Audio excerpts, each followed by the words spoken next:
Hello, hello, hello, YouTube. I'm Dan Salem. Hello, hello. I am live on the BuzzChomp YouTube channel. Here to talk with you, try to get a little extra light in here. Just started today and I like talk to you about the NFL draft, the NFL and sports. Basically, who got lucky. Sorry, it's not quite bright enough. I try to make this brighter. It's like just dark in LA today. What are you gonna do? Surprise rainstorm. We never get those after March, really. Anyways. Dan Salem, going to go live on Facebook. Then we're going to dive into who got lucky at the NFL draft and some headlines because some of them are just laughable. And we're live in 3 and 2 and 1. Hello, hello. I'm Dan Salem, live at the Dan Salem over on Facebook, over on the BuzzChomp YouTube channel, always at the Dan Salem on Instagram and Twitter. And as you can see, I am now and always a Jets fan. And we're talking the NFL draft 2018. Who got lucky? Both the Jets and Sam Darnold got lucky, among other teams. We will dive into that in a moment. But before I dive too far into the draft, I got to touch on the current NFL headlines. And there are two that jumped out to me on ESPN. The first is that Big Ben, a.k.a. Ben Roethlisberger, quarterback of the Steelers, Super Bowl winning quarterback of the Steelers, says he can play 3 to 5 more years. Ha! I call foul. Ha! That's his way of saying, this is my last year. Let's go for broke. Going to win the Super Bowl. Maybe one more run after this. He almost retired after last season. He almost retired after the season before that. Dude keeps, like, he's one injury away from being done, like most players, but he's later in his career. Ben Roethlisberger is not playing 3 to 5 more years. He's just saying that to try to keep pace with Tom Brady, who officially announced that he's going to play this year, even though we kind of expected him to do one more. And Brady says, I got another 2 or 3 left in me. Well, Ben's like, well, I got another 3 to 5, so I beat you, Brady. Ha, ha, ha. This is just headline nation junk. I believe Pittsburgh, just like New England, drafted a really late-round quarterback to groom, although those 5th, 6th, 7th rounders, sometimes they barely make the team. That's a long way of saying this is our year, and Le'Veon, let's do this before I call it quits, because when you're out of town, I'm going to retire. I don't think Ben will play on the Steelers without Le'Veon Bell. I just don't see it happening. They already traded one of their wide receivers. That was probably a good decision. They needed they got some picks back for Martavis Bryant, who will have a bigger impact. I believe he went to the Rams. But Ben Roethlisberger is not playing 3 to 5 more. I keep saying this might be his final season every season. This one feels like it, but I could give him 2, including this 2018. Same with Brady. I could give him 2. Both him and Gronk were – I knew Gronk was on real shaky ground about returning. Brady, I thought it was kind of a lock for at least 1 to 2 more. I think Brady, Gronk, and Ben Roethlisberger are all going to retire about the same time. If the Patriots win the Super Bowl this season, I believe Gronk retires for sure, and Brady 75-25 if he retires, just because going out on top is really a sweet, rare thing in sports. Ben Roethlisberger, if they win the Super Bowl, he's going out on top. Don't kid yourself. Hey, Maddie. Yeah, she agrees with me. But 3 to 5 more is a real joke. The other NFL headline, apparently the Patriots mulled trading up to the 2nd overall pick with the Giants for Baker Mayfield. I mean, apparently they like Baker Mayfield. Now, that tells me they didn't think the Browns were going to take him, or they pushed that into the system so that the Browns would take him at 1 and the Jets couldn't get him because if they liked Baker Mayfield. I can see a little shenanigans there because, right, you make that phone call to the Giants and make sure that word gets to the Browns that they're calling about that 2nd pick because they want Mayfield. Like you would call and tell the team that you want to trade with who you're going to pick, right? No, don't tip your – the Patriots are never going to tip their hand. If they tipped their hand, it was an intentional tip to swing things in their direction, not in the direction they actually were going to go, but against the grain to flip it around. Anyways, Browns took Mayfield 1, so they would never have been able to get him at 2. I don't know if he was available at 2, if they would have tried to trade with the Giants. I can't see the Giants having traded all the way back to where the Patriots were at, because then they don't get Barkley, and they wanted Barkley all along. So that's kind of another asinine headline. Just to make waves. Hi, Maddie. You agree with me, right? You agree? Yeah. Yeah. So we're talking about getting lucky, right? Exactly. I actually think the majority of the players drafted in the top 10 got pretty damn lucky this year. Let me pull up the top 10 here, because this is the main focus. Who got lucky? Team versus players, right? Now, I'm not going to – you think maybe I'd start with my Jets, but I'm not going to skip over. I actually think that neither Baker, Mayfield, or the Browns were particularly lucky. I mean, Mayfield's not going to be rushed in there. They've got a good quarterback in Tyrod Taylor. But I'm going to skip over the first pick. I think that Saquon Barkley is absolutely lucky to have gotten drafted by the Giants. The Giants aren't lucky to have him. I actually agree with the logic that they were better to pick a quarterback just from a pure value standpoint. Barkley is excellent. So they got the best running back in the draft. They got a starter at running back when they had a huge hole at that position the last 2 years, which totally held out their offense. Barkley, Maddie. Barkley gets the join in offense, run by Eli Manning, who's won a couple Super Bowls, with the best wide receiver in the game, and an excellent set number 2, Sterling Shepard. Didn't they bring in a third guy? I'm blanking who they brought in. But regardless, the Giants are known for their offensive line, which could be an issue. But getting to play with those other skill players is huge for Barkley because he's not going to see a double team with Odell Beckham on the field. And Manning knows how to get the ball in the hands of his receivers. The Giants want to run the football a lot. This is going to be huge for Barkley in the next couple of years, and he'll be able to cash in on a major payday with a couple solid seasons. I don't see him skipping. I think he's going to get them. So he was definitely lucky. I think both the Jets and Sam Darnold were lucky at 3. This is the second time, actually kind of the third time under Mike McCagnon, really. This is the third time they drafted in the top 10. The Jets drafted 6 twice, and this year they traded up to 3. All 3 times under McCagnon, GM, the Jets, the player they've wanted or somebody has fallen to them. When they got Leonard Williams at 6, he was like the best overall player on a lot of people's boards, and he fell to them at 6. Darnold was the best quarterback on most people's boards, and he fell to the Jets at 3 this year. Hey, Maddie. My daughter's walking all over the place. It's kind of crazy. Hi, you walking out of the bathroom? Did you pee-pee? She's a little too young to use the toilet, but she likes to try. So, yeah, he fell to them at 3. And, I mean, I really thought that the Giants were going to pick him. I thought the Browns were going to go in a different direction than Baker Mayfield. I kind of thought the Jets would be choosing between Mayfield and Rosen. I thought the Browns might go with Barkley because they could pick a quarterback at 4. I really thought the Giants were going to pick Darnold, even though all that smoke airs of Barkley. I know they loved Barkley, but I kind of thought you throw the smoke over this way and go this way. They actually were just putting out there what they actually wanted because they didn't have any worry because they knew the Browns were going to pick a quarterback at 1. So it's interesting, right? It's pretty interesting. My point is the Jets got their guy. They wanted him at the beginning of last year, and they were sucking for Sam. Maddie, no. Go, stop. Nice save, Mom. Whew. So they were sucking for Sam. They didn't quite suck good enough to have a high enough pick to take him. Honestly, they wouldn't have got him at 6. But they traded up to 3, and they got him at 3, which I got to give this Rich Samini a little credit. He basically said they just traded for the 3rd pick, but they might as well have traded for number 1 because if they got the number 1 pick, they would have drafted the same player they got at 3. This was great. Great luck. They got Leonard Williams when they fell to him at 6. They got – it was Marcus May, right? Fell to them at 6 last year. I think it was Marcus May first round. If he wasn't the first, he was a 2nd round pick. I'm like blanking. But regardless, McCagnon's had some real good luck with players falling to him in the first round. I kind of knew it was going to happen this year. I'm not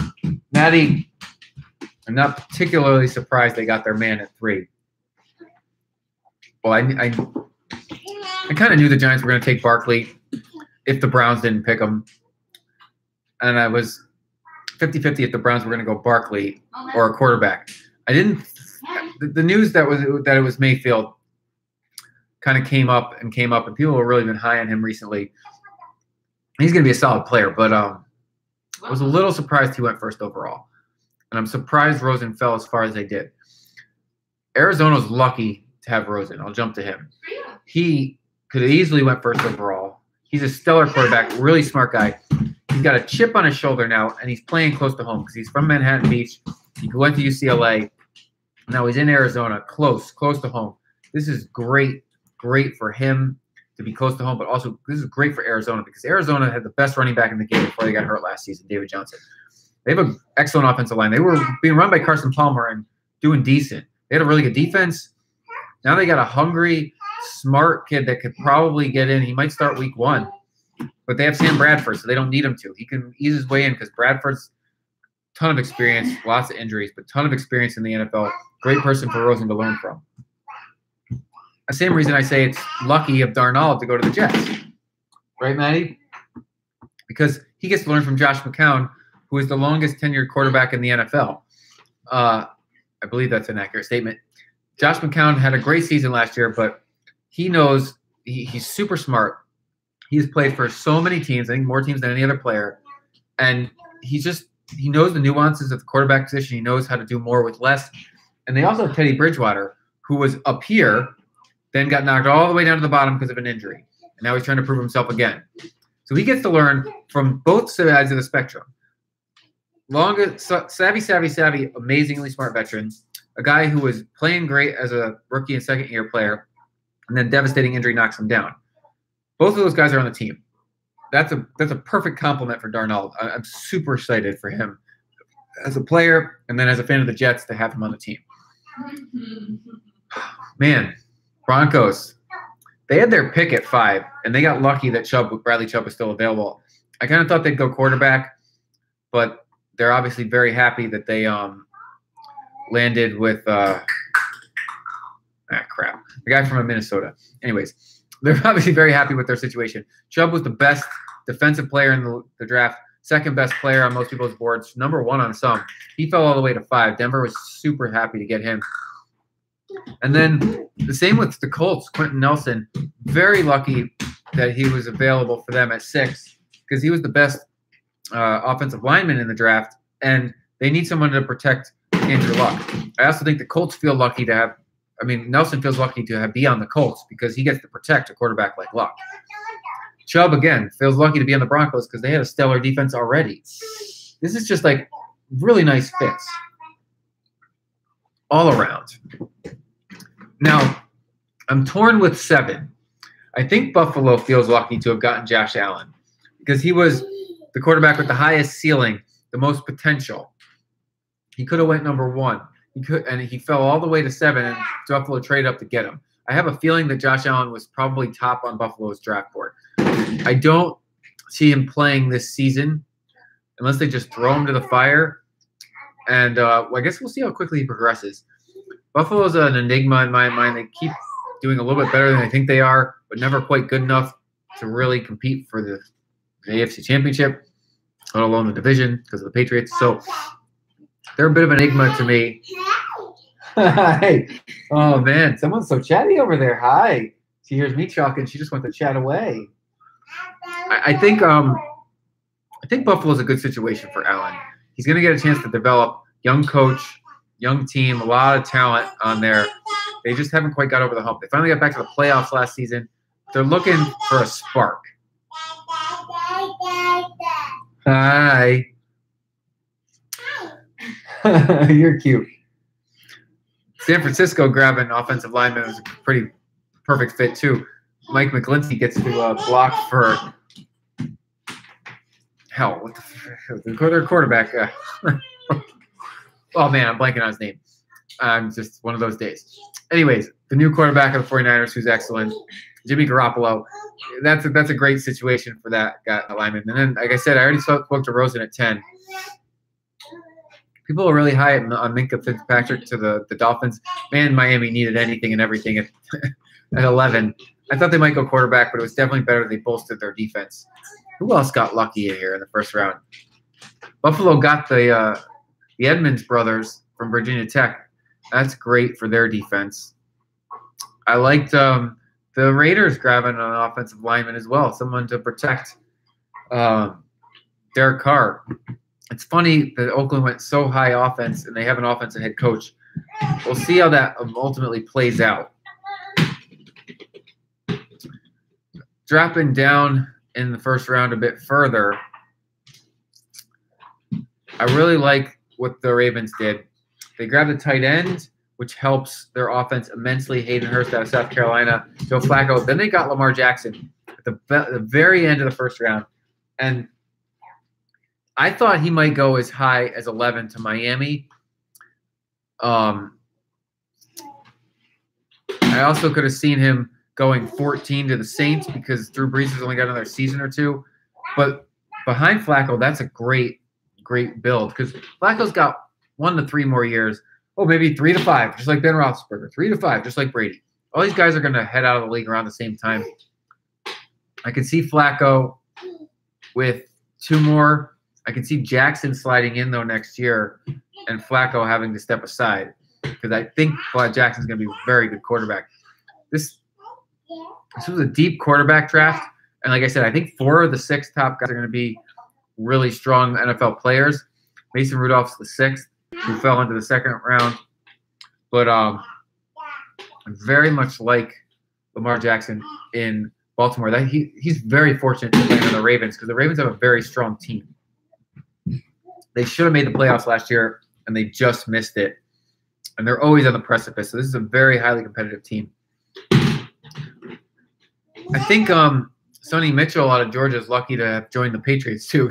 Obviously, anyone's lucky to join the Patriots because they're competing for the Super Bowl. But they grabbed 2 Georgia players, the offensive tackle Isaiah Wynn, and then the running back Sonny Mitchell. Sonny Mitchell, I guess. They always seem to do well with the running backs. They do have a rotation situation going on, but for him to get to play behind the same lineman he already did, and with Brady, that's a great combination for the Georgia. Oh, are you okay, sweetie? You hit your face? Yeah. It looks okay. You feel okay? Okay. She's okay. I also like Calvin Ridley in Atlanta. Matt Ryan needed some new fresh weapons, and that's a great fit for wide receiver Calvin Ridley out of Alabama to get to go play with Matt Ryan and then Julio Jones. Oh, what a nice fit. Nice fit. Who else? Anybody else really get lucky in round 1? Otherwise, I'm going to jump to round 2 and see. Because there's a lot of players. It felt like so many players and teams got lucky with their fits this year. It was just this deep, fun draft. The Giants grabbed a lineman. That was good. They needed that top of the 2nd round to block for Eli Manning. Who else? The Colts. Another offensive lineman, top of the 2nd round. USC running back goes to the Buccaneers. I do feel like that team's going to get over the hump, so that's a nice fit for Ronald Jones II out of USC because Tampa Bay, Jameis Winston's like pushing that team ahead. They got some solid talent. They just need somebody to push them over the hump, and this running back out of USC totally could do it. I'm also looking at somebody else is really jumping out to me as pure luck landing, you know? Oh, my mistake. Where did I think Rudolph went in the 3rd round. He fell all the way to round 3. I thought he went higher. Brandon Parker, top of the 3rd round. Where's Mason Rudolph? Where did he end up? I'm looking. Hard to find. Oh, there he is. Oh, right, Steelers, right. Yeah, he's so he was the 6th quarterback basically in this draft, and the Steelers grabbed him to potentially replace Ben Roethlisberger. They grabbed him around 3, traded up for him. Again, I don't see Ben Roethlisberger having 3 to 5. That's just something you say, especially when your team just drafts a quarterback. But 3rd round quarterback, hit or miss, you never know. I mean, you never know with any player, but especially in the 3rd round. I could see Rudolph coming in, maybe next year, year after, if he develops. And that's a great situation. He got lucky to go to Pittsburgh because Pittsburgh is a competitive team. They're fighting for the AFC Championship, and he has a great mentor in Ben Roethlisberger, I would think. All right. Questions, other NFL headlines. We'll dive into some. Hi, sweetie. Are you okay? Got a couple more minutes here on this live stream edition on our Tuesday evening post-draft live stream. My brother and I, over on NFLSpinZone.com, pegged our best draft class award, and our worst draft class award. That's like a tongue twister. The award for the best draft class and the award for the worst draft class. Tomorrow on NFLSpinZone.com, you will get to read the best draft class award. Todd was deciding between the Broncos and the Dolphins. He decided on Miami. I was deciding between Baltimore and the Jets. I really like what my Jets did, but I know I really liked it. but I decided on Baltimore. Baltimore made 7 trades. New England Patriots had the most trades with 8. Not surprising there, but 7 trades in Ozzie Newsome's final draft. Grabbed 12 players. They got that Lamar Jackson and the tight end, as I noted. I really like what Baltimore did, but Miami did have a solid draft. I really thought they'd go quarterback, but they didn't. They must feel that Tannehill was fully recovered from his injury. So check that out tomorrow, and then the following day we'll have our worst draft class, which is a little bit harder to pinpoint. Which teams just completely missed? Hey, Maddie. Ooh, good job walking. All right. Any other major headlines here? Those are just some fun headlines, some totally guys that lucked out. And then we got the best and worst draft classes coming. I think that's about it. Thank you guys so much. This is my post-draft edition, Who Got Lucky? And next week, we will dive into the what's upcoming in the offseason. What can we look forward to? Any new headlines? Any new players changing teams? We still don't know who Des Bryant's going to play for. Definitely going to be a few other guys finding new homes before the season gets underway. But we're kind of in no man's land in May and June. And then finally in July, training camp really picks up. But I will be back next Tuesday, 5 p.m. Pacific time, over on the BuzzChomp YouTube channel, at the Dan Salem on Facebook, always at the Dan Salem on Twitter and Instagram. Thank you so much for joining me, and peace and good night.